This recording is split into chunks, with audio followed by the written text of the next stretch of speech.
molded him. When you got a guy and you modifying, you molding him into that, you ain't gonna put him in dangerous fights. Like I said, they had no interest in me. I was never in their plan to fight. They don't care if they never fight me. You don't think that 50 million was real? I'm like, who's turning down 50? Bro, I was authorized to send him that message. My people, Deontay, tell him we got it for him. When he did that interview, give me 50 million. Right. When he did that, they came up with they sponsors and people, whoever, to, want to get this. They knew it was going to be a big deal. So they weren't worried about 50 million. Instead of certain, his fans or certain his people or whatever being happy about this shit, like, nigga, take that 50 million. Right. It ain't real. If you really want to fight as bad as you say you do, ain't nobody gonna stop you from that. You understand me? Nobody, whatever plans they got for you in their head or whatever, ain't gonna stop you from that. Because guess what? This is a lot of money right here on the table to feed the family. Why am I gonna turn this up? Because no matter what, if I'm scared or not, I'm finna take that fight. I truly believe he wanted it, but his people definitely didn't want it, and then he was convinced, more not to take. I think he had fear as well. Yeah. But on the other side of $50 million, I'm I will let you punch me out. I will let you punch me out for 50 million. And drop mountains. Instead of right hand, be slaying dragons. Ain't it crazy how God works?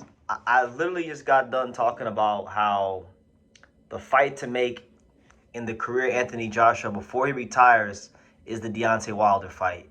And literally as soon as I made that video and posted it, I went back on YouTube and I see this interview with the good brother Najee from Cigar Talk. Salute to him. He does very good work. But he actually just did an interview with Deontay Wilder like yesterday. And it's 2025 going into 2026. These are new, updated thoughts from Deontay Wilder about this fight. Now look, before I even get into what he said, it's worth noting, man. In the past, I thought that Deontay Wilder ducked the fight, but time and experience has shown me that both fighters' teams had their role to play. Deontay Wilder's team, I feel like. They weren't willing to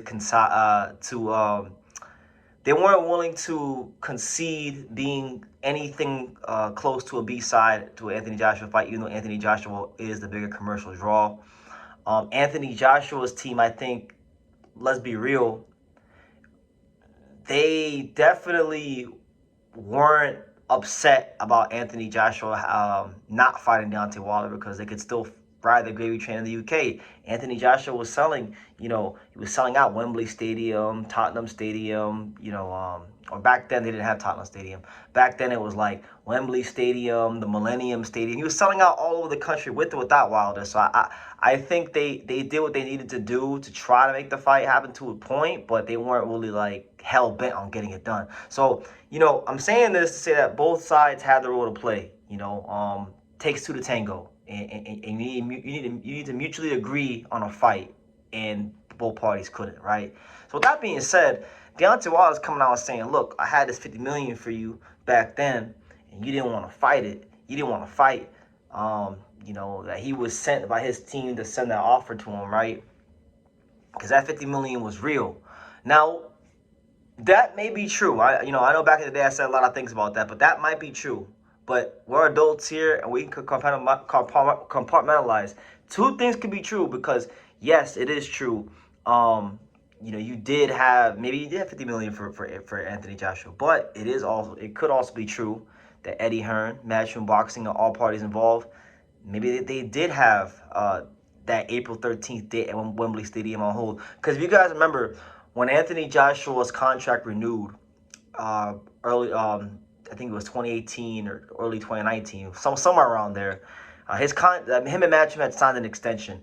And I remember one of the things that happened right after that extension was that Anthony Joshua and Eddie Hearn and Matchroom had April 13th, 2019 on hold at Wembley Stadium. That was the big date, right? And so they were supposed to fight. They wanted to fight Deontay Wilder on that date. And, they had made some offers, flat fees. Wilder wanted a percentage, blah, blah, blah. Ultimately, they decide that they're not going to fight April 13th. They come to America. They fight Ruiz. They get it was supposed to be Miller. Miller pops hot, pisses hot for a bunch of PEDs in the system, and then he gets beat by Andy Ruiz, and we know how the story unfolds. But look, Deontay Wilder is talking about Anthony Joshua in 2025. This is my plea once again to the boxing world, to the fight game, to anybody out there listening to this, because I do know that even though I don't have the biggest viewership on YouTube, I got enough viewership, and I've been around long enough, and I have enough respect in the fight game to where sometimes influential shot callers do watch these true school videos. So look, this is my plea to the fight game. Can we please just do the right thing? Can we get Anthony Joshua versus Deontay Wilder? I'm telling you, this is the fight that has to happen in the heavyweight division. Turki Al-Sheikh, he's many things. I'm not the biggest Turki Al-Sheikh guy, but Turki Al-Sheikh, he's a boxing fan, and he's smart. He tried to get this fight done. He had them on a collision course, but then Deontay Wilder wound up losing to Joseph Parker, so we couldn't get this damn fight. But I still think, even with the losses, even with the vulnerabilities that these guys have, this fight should happen. So I feel like, Deontay Wilder, he's doing a whole lot of talking and whooping about. Anthony Joshua has refound the juice that he once had before he lost to Andy Ruiz.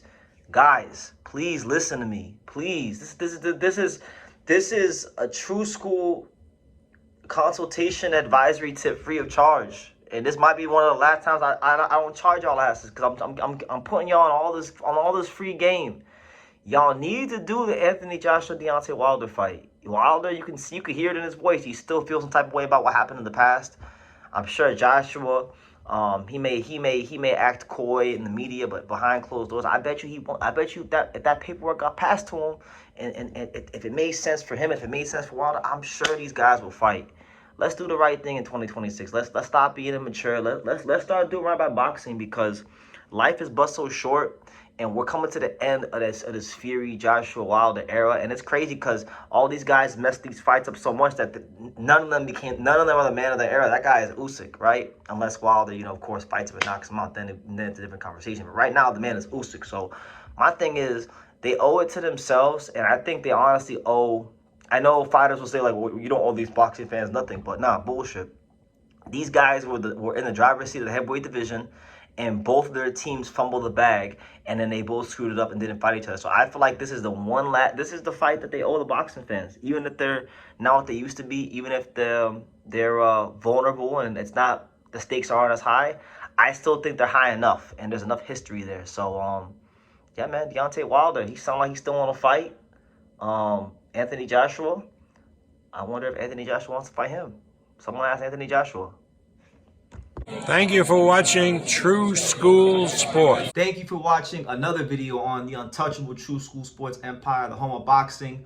We're on the road to 100,000 subscribers, guys. So help us keep being great. Help us keep pushing out that real boxing content for the fine folks all around the world. And make sure you jab, you hook, you Mike Tyson, you Mayweather that subscribe button. Pops, show them how do they gotta hit the subscribe button.